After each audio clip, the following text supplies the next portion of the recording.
టాలీవుడ్లో అనుపమ పరమేశ్వరన్ జోరు కొనసాగుతోంది. ఇదే సమయంలో కోలీవుడ్లోనూ ఈ అమ్మడికి డ్రాగన్ సినిమాతో హిట్ దక్కింది.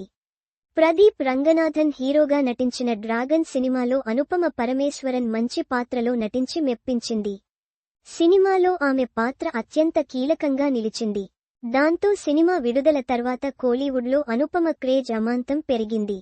తెలుగులో వరుసగా సినిమాలు చేస్తున్న అనుపమకి తాజాగా 2 తమిళ్ సినిమా ఆఫర్లు వచ్చాయని సమాచారం అందుతోంది. ఆ విషయమై మరింత క్లారిటీ రావాల్సి ఉంది. అనుపమ ప్రస్తుతం ప్రవీణ్ కాండ్రేగుల దర్శకత్వంలో పరధ అనే సినిమాలో నటిస్తున్న విషయానికి తెలిసిందే. ఈ సినిమాను ప్రకటించినప్పటి నుంచి అందరి దృష్టి ఆకర్షిస్తూ వస్తుంది. ఈ సినిమాతో మరోసారి బాక్సాఫీస్ వద్ద భారీ విజయాన్ని అనుపమ పరమేశ్వరన్ దక్కించుకుంటుంది అనే నమ్మకంను వ్యక్తం చేస్తున్నారు. ఈ సినిమాలో అనుపమతో పాటు సంగీత క్రిష్, దర్శన రాజేంద్రన్లు కీలక పాత్రలో నటిస్తున్న విషయానికి తెలిసిందే.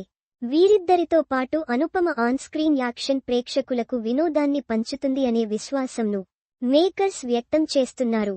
తాజాగా ఈ సినిమా గురించి ఆసక్తికర ప్రచారం ఒకటి జరుగుతోంది.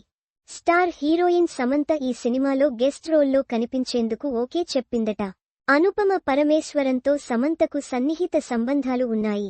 సినిమా కోసం అనుపమ స్వయంగా సమంతను గెస్ట్ రోల్లో నటించాల్సిందిగా కోరిందని, అందుకు సామ్ ఓకే చెప్పిందనే వార్తలు వస్తున్నాయి.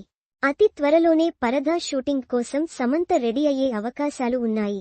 5 నుంచి 10 నిమిషాలు మాత్రమే కనిపించే పాత్రలో సమంత నటించనున్నట్లు వార్తలు వస్తున్నాయి. పాత్ర ఎంతది అయినా సమంత ఉంది అంటే ఖచ్చితంగా పరదా సినిమాపై అంచనాలు ఒక్కసారిగా పెరిగే అవకాశాలు ఉన్నాయి. తెలుగులో రూపొందుతున్న పరదా సినిమాను సౌత్లోని అన్ని భాషల్లోనూ విడుదల చేసేందుకు గాను ప్లాన్ చేస్తున్నారు.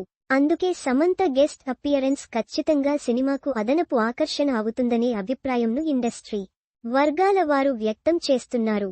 పరదాలో సమంత నటిస్తుందా అనే విషయమై మరింత క్లారిటీ రావాలంటే కొన్ని రోజులు వెయిట్ చేయాల్సిందే. అనుపమ పరమేశ్వరన్ కెరీర్ ఆరంభంలో త్రివిక్రమ్ దర్శకత్వంలో చేసిన ఆ సినిమాలో సమంత హీరోయిన్ అనే విషయానికి తెలిసిందే. ఆ సినిమాలో సమంత, అనుపమ కలిసి నటించారు. ఆ తర్వాత మళ్లీ వీరిద్దరు కలిసింది లేదు. ఇన్నాళ్ల తర్వాత మళ్లీ ఇప్పుడు ఒకే సినిమాలో కనిపించబోతున్నారని వార్తలు వస్తున్నాయి.